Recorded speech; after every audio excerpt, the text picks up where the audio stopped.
Raggedy Ann had been away all day. Marcella had come early in the morning and dressed all the dolls and placed them about the nursery. Some of the dolls had been put in the little red chairs around the little doll table. There was nothing to eat upon the table except a turkey, a fried egg, and an apple, all made of plaster of Paris and painted in natural colours. The little teapot and the other doll dishes were empty, but Marcella had told them to enjoy their dinner while she was away. The French dolly had been given a seat upon the doll sofa, and Uncle Clem had been placed at the piano. Marcella picked up Raggedy Ann and carried her out of the nursery when she left, telling the dolls to be real good children while Mamma is away.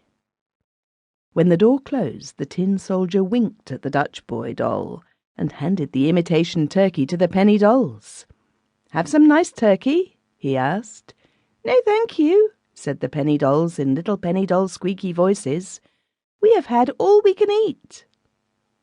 "Shall I play you a tune?" asked Uncle Clem of the French doll. At this all the dolls laughed, for Uncle Clem could not play any tune. Raggedy Ann was the only doll who had ever taken lessons, and she could play Peter, Peter, Pumpkin Eater with one hand. In fact, Marcella had almost worn out Raggedy Ann's right hand teaching it to her. "Play something lively," said the French doll as she giggled behind her hand. So Uncle Clem began hammering the 8 keys on the toy piano with all his might, until a noise was heard upon the stairs.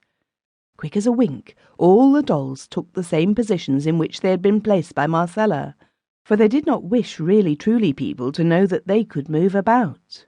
But it was only Fido. He put his nose in the door and looked round.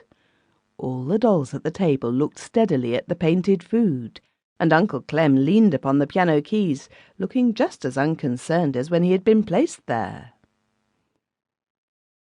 Then Fido pushed the door open and came into the nursery, wagging his tail. He walked over to the table and sniffed, in hopes Marcella had given the dolls real food and that some would still be left. "Where's Raggedy Ann?" Fido asked, when he had satisfied himself that there was no food. "Mistress took Raggedy Ann and went somewhere," all the dolls answered in chorus. "I've found something I must tell Raggedy Ann about," said Fido as he scratched his ear. "Is it a secret?" asked the penny dolls. "Secret nothing," replied Fido. "It's kittens." "How lovely!" cried all the dolls. "Real live kittens?" "Really live kittens," replied Fido. 3 little tiny ones out in the barn." "I wish Raggedy Ann was here," cried the French doll. "She would know what to do about it." "That's why I want to see her," said Fido as he thumped his tail on the floor. "I did not know there were any kittens, and I went into the barn to hunt for mice, and the first thing I knew Mamma Cat came bouncing right at me, with her eyes looking green. I tell you, I hurried out of there." "How did you know there were any kittens then?" asked Uncle Clem.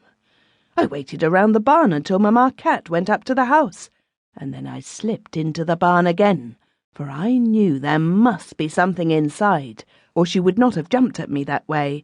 We're always very friendly, you know," Fido continued. And what was my surprise to find 3 tiny little kittens in an old basket way back in a dark corner. "Go get them, Fido, and bring them up so we can see them," said the tin soldier. "Not me," said Fido.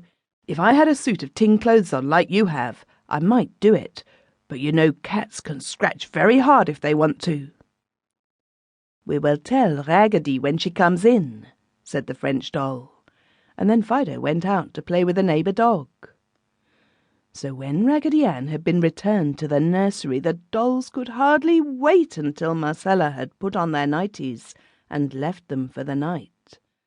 Then they told Raggedy Ann all about the kittens.